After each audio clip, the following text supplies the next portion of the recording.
Hello and welcome to another ATP Geopolitics video with myself, Jonathan MSP. It's a Ukraine War Update Extra video, giving you extra nuggets to get your teeth into to give you a greater understanding of the war in Ukraine. Where should we go to first? Well, Putin, actually something I should have reported on earlier, but hey, better late than never. So this happened the other day. This is a really, really awkward moment.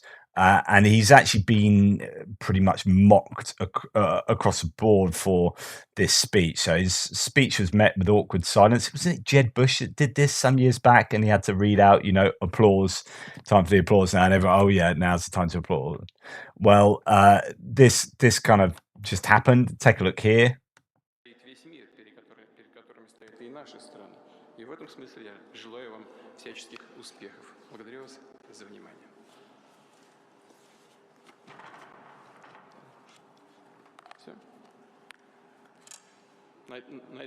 На этом, к сожалению, церемония у нас заканчивается, потому что санитарные ограничения до сих пор действуют.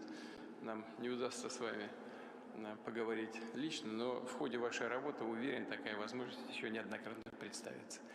Всего вам самого доброго. Благодарю вас. Still no applause. All the best, he says at the end there. Just absolutely excruciating there. Not quite sure what was going on there. Anyway, this is what the Ukraine latest have to say about it. And this week he's been traveling around the country, talking to workers in factories, trying to chivvy them along. A week ago, he sort of admitted, more or less for the first time, that Western sanctions were really going to have an economic impact on Russians and ordinary Russians, etc. Previously, he'd been really brazening this out and saying Russian industry will defeat Western sanctions. We've got our allies, etc., etc. But now he's sort of coming around to this, the reality of the Western sanctions. And he took time out to go and visit this railway line manufacturing plant in Tula, a city south of Moscow. And they had this rather stilted, in his normal ways, waxy face barely moving, and he's sort of talking at these poor workers who look terribly uncomfortable about the greatness of Russia and all the sacrifices they're going to make, etc., etc. So he had that sort of like photo op, which was a very sort of stilted affair. And then yesterday he hosted this. It was sort of meant to be a very normal meeting. It was a meeting for new diplomats who turn up in Moscow and they present their credentials, etc. And he hosts them in one of the great halls of the Kremlin, all sort of chandeliers and gold, etc. And he normally gives a bit of a speech, and then he meets them and shakes hands with them in person, and says a few things to them. And he gave this sort of incredibly wafty speech as we do, as he's been given to giving, and about the greatness of Russia and the multipolar world and Russia's place in this world and how he wants peace and all this sort of thing. And then at the end of this speech, which I watched on Telegram, 20 minutes or so speech, he sort of comes to an end, and then he expects a round of applause from these ambassadors and their lackeys. And there's nothing. There's just deadpan silence. It was really remarkable. And Putin sort of looked taken aback by it. He didn't know what to say or do. He looked deeply uncomfortable. And he sort of follows this up into his microphone. He says, "That's the end of the speech," and still nothing. And then he says, "Oh, well, normally I'd come and shake hands with you, but I'm really busy and there's some health concerns." And then he sort of turns and totters off and gives like a half-wave goodbye and says in English, "All the best." I mean, it was just remarkable. It was a real sort of affront to Putin there in the Kremlin. The diplomats the ambassadors who were given their credentials included the new US ambassador, who was never going to clap Putin, but it also included countries like Mexico, Honduras, etc., who are supposed allies, still ally Russia. So a really interesting vignette, I suppose, of the Kremlin's crumbling power. And it was all done inside the Kremlin. And you had Putin sort of giving a half wave and mumbling the salutation in English. Good stuff. Thank you very much. Really interesting. And one wonders whether this was semi-planned, whether this did represent the ambassadors being not supportive of Russia and of Putin, or whether this was just, a kind of an accident. whether there was this was making a point or not. Either way, I mean, it's not a good look, and Putin would have been raging after this for sure. It's interesting as well. He doesn't shake hands. There's this claim recently that actually Russia's going through a bit more of a COVID issue right now, and he's been super cautious. He was over the pandemic. You didn't basically see him out in public for 2 years. This plays into the idea that he's got underlying health conditions himself and concerns, and so therefore getting COVID would make it even more complicated for him. So he stays away from a lot of people. That's why he has long tables where he's at one end and everyone else is at the other end. So on and so forth. And the claim that came out from the defector the other day that actually people that are working around him have to be kind of in isolation for 2 weeks before they can work around, cleaners and whatnot, before they can work around him, all this kind of stuff. Kind of feeds into that. Anyway, I thought that was quite fascinating. Right, moving on to the Rasputitsa, or the Berzudizha, as it is in Ukrainian. Let's go and see actually, because I butchered that word, obviously. Yes, Bezdurija. Let's see what it sounds like. Bezdurija. Bezdurija. So there you go, Bezdurija. I should try not to say Rasputitsa, Bezdurija. So anyway, we have the muds are back. It is spring. The snows have thawed. And here we have, along with, calming whale music or whatnot, Ukrainian tanks negotiating that. Now, what's quite interesting about this is this is there, so they need to contend with this. This will affect maneuvers. This will affect the intensity on the front line. But B, someone was saying that actually something like a Challenger tank would really struggle here. So they're 70 tons worth of heavy equipment, whereas these tanks they look like T-series tanks, are much lighter and more able to negotiate, arguably, muds and terrains like this. People argue about what is the best tank, and the answer should be, as far as I can work out, is depends what it's being used for. So you'll have certain tanks that are really good for X and Y, but you take them from that context and put them in that context. That might be an environmental context, might be a completely different climate, might not work so well in a desert as it does in the the forests of Finland. And the tank operates differently, and so different tanks will have strengths and weaknesses in different areas. So saying one tank is better than another tank is sometimes misleading, and you might have a situation where one tank will get stuck in mud like that, and another tank won't. So you're like, what's the best tank? Well, it turns out this crappy tank is better at negotiating mud like that. So anyway, the world is nuanced. Russian mobilized soldier explains to Ukrainian soldiers who interrogate him that everything is bad in his brigade. Obviously, anecdote. Can this be extrapolated across the entire front line? Probably not, but it is probably representative of some of the issues, or perhaps many of the issues that the Russian soldiers are facing. We are being forced, he says, to storm positions, threatened and constantly replenished due to heavy casualties. We're also running out of ammunition, he says. Interesting, and this just sits alongside all the many other pieces of video footage that suggests that this is indeed the case. Moving on to something else, this is Yuri Ignat, who is the Ukrainian spokesperson for the Air Force, is saying that the Russians are using guided air bombs, which I've talked about a number of times recently, along the entire front line. To counter this, it means that what is needed to help destroy enemy aircraft at long distances are things like ground assets, the Patriot, the SAMP-T air defense systems, but also the best modern aircraft, for example, F-16 and other fourth generation aircraft capable of countering Russian aviation. But one of the theories is, one of the rationale, some of the rationale behind the Ukrainians getting these Western NATO aircraft is that they can release missiles from a distance that have a much longer range for taking down other aircraft, so air-to-air missiles.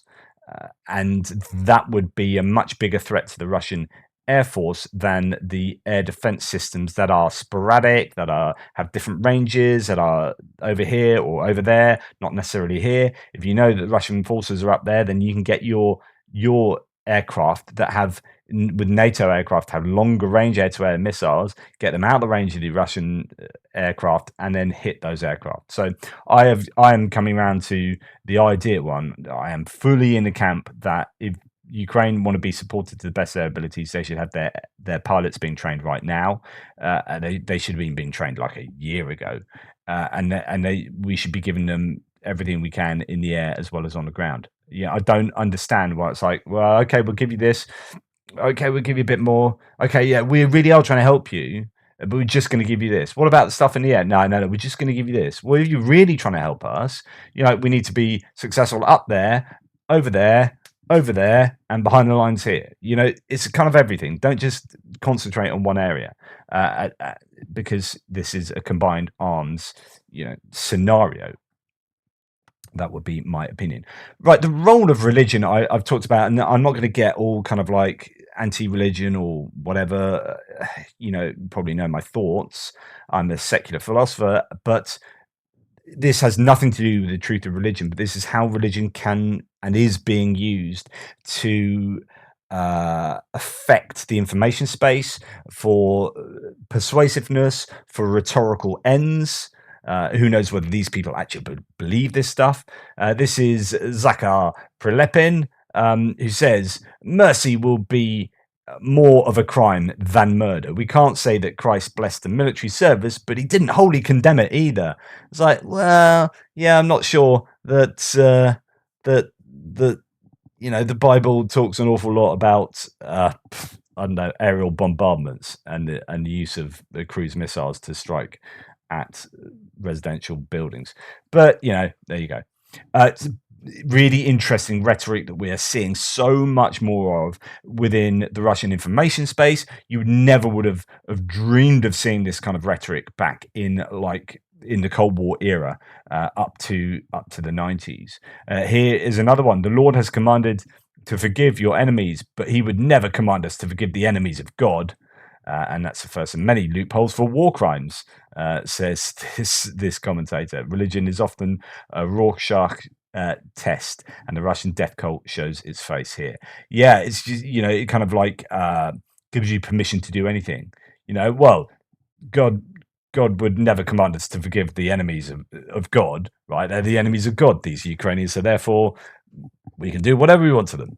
And there you go, war crimes. So yeah, really interesting use. So much will be said about so many things concerning this war after this war is over. Things are being said now, but books will be written about how Russia did this, how Russia did that. And one area that will be fascinating was how Russia has used religion both. And I've done segments on this before. I've got a video of this over on A Tippling Philosopher. Please check that out. They've been using that in the propaganda space for a decade now, and it will be interesting afterwards to see what people make of Russia's use of that during the war as well. Right, I'm going to talk a little bit about Oryx and the counting up of losses. These are visually confirmed losses. I'm going to the Russian one here. You can look at the Ukrainian one. Then he splits it out into different kind of areas. There's the air. I think there's a separate one for air losses, even though I think it's also included at the bottom of here. And there are lots of different ones, as you can see. Yeah, list of aircraft losses. Anyway, here is your main attack on Europe, documenting Russian equipment losses during the 2022 Russian invasion of Ukraine. Now, I was having a conversation with someone commented on my thread the other day saying, "Oh, how do you know he hasn't double counted or triple counted?" And actually, the guy, and to his credit, he went and then looked and said, "Oh yeah, it is much more official than I thought." So I think some people have the idea that Oryx is just got a piece of paper and just doing doing a little list of equipment and then doing a frequency like tabulation of like, yeah, that's 26 of them, I think, and it's kind of like a bit hit and miss. Actually, no, this is a really kind of big project that's taken up his time, and he has people helping him, and also he has followers that then go and check that they haven't missed the double, triple counting of certain bits of equipment. And as this war goes on, each new bit of equipment, and I've said this before, but I repeat myself for new viewers and whatnot, as the war goes on, with each piece of equipment that is added to the list, it takes longer and longer to check it against the existing equipment on the list. Because as you can imagine, when there was only 25 bits of equipment on the list, you get a new one. It's like I only have to check it against 25. Now you've got 10,000 bits of equipment. Each new bit of equipment, you have to check it against all the other bits of equipment that have been reported previously to make sure that it's just not another picture of that piece of equipment from a different angle, or that picture just submitted again, or whatever. And sometimes you get bits of equipment that are damaged and then done up and then damaged again, and then, so you get all these different issues, and it's very difficult and time consuming to make sure that the list is as accurate as it possibly can be. But luckily he has people checking. So let's just explain how it works first. Let's just go, I'm going to go to the T62Ms here. All of the bits of equipment are listed in the different types. And then after the type of equipment, so T62M, so 58 of these have been taken out, it will tell you whether they've been destroyed, damaged, captured, damaged and captured, whatever, right? So the first one here, for example, is a link to a Telegraph video, a Twitter video. So the link is a Twitter video, which doesn't need to be embedded anywhere else. It's there. That's your proof that has been destroyed, and then you can look elsewhere. And there will be this one has been abandoned. That's also on Twitter. And this one's been captured. Now, here's an example where it is where they've taken a photo and they've stored it themselves in their own database. And sometimes there's 3 or 4 pictures of the same piece of equipment, so that it makes it easier to check against. The point being is this database here is like, this is the information on each of these pieces of equipment. And when you get a new bit of equipment in, you have to check it against the old one. Well, you can't necessarily be sure that you've got that piece of equipment from all the different angles, so you might get another piece of equipment that you can't verify as easily against that as you could possibly others. And then you get sort of bits of video equipment, video footage that obviously give you a much greater all-round view of the piece of kit, so on and so forth. Anyway, you get the point. But then after these are all logged and the databases, and there are probably more pictures of these behind the scenes with these guys and their Excel spreadsheets or whatever. But this is what it eventually looks like as they tabulate these and put them online for people to see. Then people can call out Oryx when they think they've got something wrong. So this guy says the 9K33 OSA documented in the Ukrainian list, 3 captured and 4 captured, is very similar with a similar wavy front and has the same marks as just below, and does some basically some double triple checking on behalf of Oryx, and then submits that back to Oryx, and then says so Jakub Janovsky, who's helping Oryx, says thanks, I fixed it, and he will edit the database, and then this is the sort of thing that happens. So this one has the same number as that, and here's this and here's that, and then they would change things, and someone else says there's a yellow dot on the same spot in the front. So you've got people getting together to make sure that this database is, as I say, as accurate as possible. And that's absolutely fantastic. This is open source intelligence at its very, very best, and this is why the intelligence services of different countries don't need to go and make their own calculations and don't need to have people on the ground or whatever. Like I explained the other day, they'll just say, right, we're going to take Oryx as a given. This is your bare minimum. And even if like a small percentage of these are double counted, so let's say that 5% of all the things listed on Oryx are double counted, right? And actually, the figure should be 5% less of 10,000. What mitigates that and some is the idea that these are the absolute bare minimum of losses, because will be a whole host of vehicles that have not been photographed, that are behind enemy lines and can't be photographed, or have been blown up, or haven't been found since they've been blown up. They're stuck in a woods somewhere or at the bottom of a river or whatever. So that there are 10,000 Russian vehicles taken out here, we can, I don't know, I'm just completely guess here, but you can say that maybe 13,000 vehicles, maybe it's another 30% on top of that haven't been visually documented. And so therefore, this, you can see this is an absolute bare minimum. It's your benchmark for the absolute conservative minimum of what has been lost or captured or destroyed, whatever. So if there's a 5% double counting going on, but one might say that there's a 30% undercounting in what hasn't actually been found yet. I made that 30% up and that 5% up, but you get the idea is that the double counting or triple counting that might still exist in this list is easily mitigated by the amount of equipment out there that hasn't been photographed or videoed yet, that is not on the list at all. So therefore, to say that 10,000 is your absolute bare minimum is an accurate thing to say, and you then start from there and say, okay, well, this is what they've definitely lost, and we've got visual evidence of this, and it is really well documented. Let's take out that kind of knowledge forward and apply it and use it.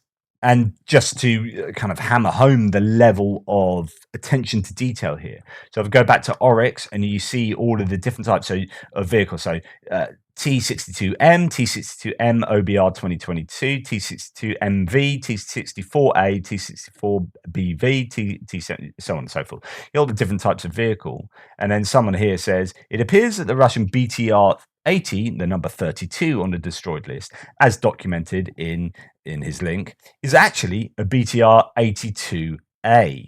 And that's something that he's retweeted, so that he's then acted upon that, so that will then be changed. So it's not just like double counting, but it's whether that vehicle has been listed as a correct vehicle, and that, as you can imagine, is very difficult, given that some of these are totally blown to pieces. Some of them, they are just hulks that you can barely recognize at all, and I don't know exactly what they do with that. They have a little guess, or they put it in, or they have different subsections for stuff they're not quite sure of, but yeah, you get the idea.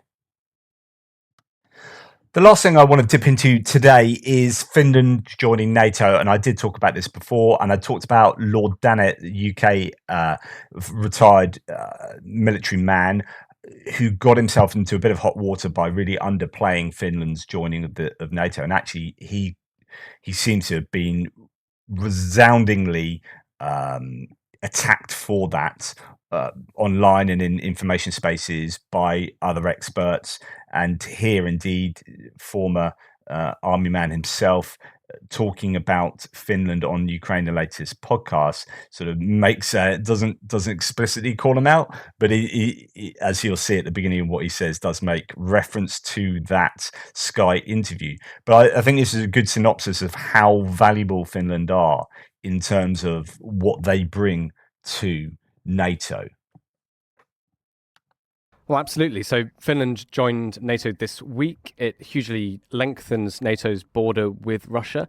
The Finns bring with them a extremely competent, well-resourced army. And Hamish, I wanted to bring you on, to talk about that a little bit. What should we know about Finland's army? What do they offer to NATO? Well, I mean, first of all, and whatever other senior military people might have said yesterday about the Finnish military, it is hugely significant. And I'll just break down a few details. But if you go back to the beginning, Putin said he started this war to prevent NATO expansion. And if anything could go 180 degrees wrong from that decision, it is Finland joining NATO yesterday. It doubles the border that Russia now has with NATO, an extra 832 miles. When you are completely militarily committed, as Russia is to Ukraine, and you've suddenly got to look up to your northwest, as it were, it puts you off balance. So I think it couldn't have gone any worse. I'm sure when he was doing his contingency plans before he invaded Ukraine, the absolutely worst option would be Finland joining NATO. And that has happened. And why has that happened? Quite apart from the fact that it has created this border. And if you look at it on the map, and there's a very good on the Telegraph website at the moment showing that, that Finnish border really covers the 50% sort of going northwards, as it were. And of course, there's a lot of history between the Finns and Russians, and the Finns have generally come off much better. But if you actually look at the military themselves, I mean, the numbers of manpower are hugely significant. They have a 30,000 strong standing army, but they have up to 280,000 people that can be brought in to the military in times of war. And these people are trained soldiers. They're not everybody has to do military training. And in theory, they have a bank of about 800,000 people that they could get into the military. And it's very popular. It's not like sort of national service, in this country back in the 50s and other places, which is seen as an absolute nightmare. The Finns really understand it. They really get behind it. And Finnish people make absolutely excellent soldiers. They're very hardy. They're very used to working and fighting in that climate, particularly in the winter. But when you look at kit that they've got, it makes the British military have a deep look at it. They've got 200 Leopard 2 tanks. That's twice as many Challengers that we've got in the British Army. So this is where he details the equipment that Finland have and makes a mockery of what Lord Dannatt was saying in terms of, well, this is good for morale that they've joined type thing, really underplaying the value that these guys bring. On the artillery side, 1,500 artillery pieces. This makes them the biggest single artillery army within European NATO, as it were. And we've seen how significant, how important artillery is in the Battle of Ukraine. This is modern artillery. This is not just shells that you're getting far around. I think the other thing that struck me, you look at their Air Force. Now, 64 F-35s is a very significant fire. The Royal Air Force has 30 F-35s, and it's going to get, I think, another 18 over the next couple of years. So when you look at both tanks and aircraft, the Finnish military has twice as much as the British military. So when you put, and also, of course, it makes the Baltic Sea more secure for NATO, and the Ukraine and the Finnish Navy, again, has a lot of very capable craft. So I think in sum, what you now have in the northeast of NATO's area in Europe, you have the Finns, who are well-trained, very well-equipped, highly motivated, and highly capable. And quite frankly, to me, it's absolutely locked the door on Russia. There's a lot to be said about the capability it gives NATO in the Arctic region as well, and the expertise and the icebreakers and all, what Finland can bring to the table in that respect. This couldn't be worse for them. And with all the other things going on at the moment, the Kremlin must be a really unpleasant place to be. I'll take a breath there. Thank you.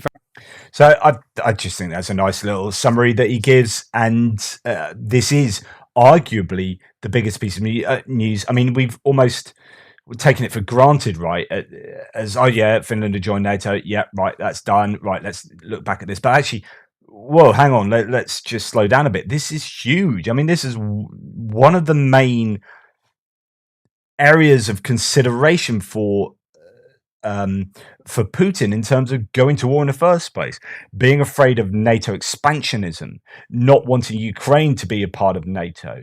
And he's gone and invaded Ukraine. And what's happened? Finland have become part of NATO, and they're right on the border with Russia, with a massive Russian border. And it looks like Sweden might also join NATO, given the validation of Turkey. And that means the Baltic Sea is a kind of no-go area for Russia, really. And it means that the Arctic region is a really difficult one to contend with as well. So it's just an absolute humdinger of a decision to attack Ukraine for so many reasons, and not least the NATO expansion. It's everything he intended has backfired. I want to wipe Ukrainian identity off the face of the earth. I want to get rid of Ukraine from the maps. Well, you've done more to cement Ukraine's identity, not only with themselves as a people, but you've allowed that to be projected onto the world. Everyone knows the Ukrainian flag now. Everyone knows places on the map in Ukraine. Everyone is is striving to learn how to pronounce Ukrainian words. The language, the culture. You listen to the Ukraine the Latest podcast, and they often have people on talking about Ukrainian art and Ukrainian music and Ukrainian comedy. It's like the decision to invade Ukraine, to wipe their identity off the face of the earth and off the map, has spectacularly backfired. NATO expansionism has backfired. Protecting the Donbass has backfired. Sadly, more people in the Donbass have died by a country mile compared to the people who have been dying in the Donbass over the last 8 years, civilians I'm talking about here. Denazification has backfired because it turns out you're sending in a bunch of convicts who are more Nazi than Ukraine, the Ukrainians themselves, and so on and so on and so forth and so forth. So yeah, it just what a bad decision. As I keep saying, I'm fairly sure the decision to invade Ukraine will be seen in history as one of the worst decisions the nation could have made, geopolitically speaking, in the last goodness knows how long. An absolutely terrible decision.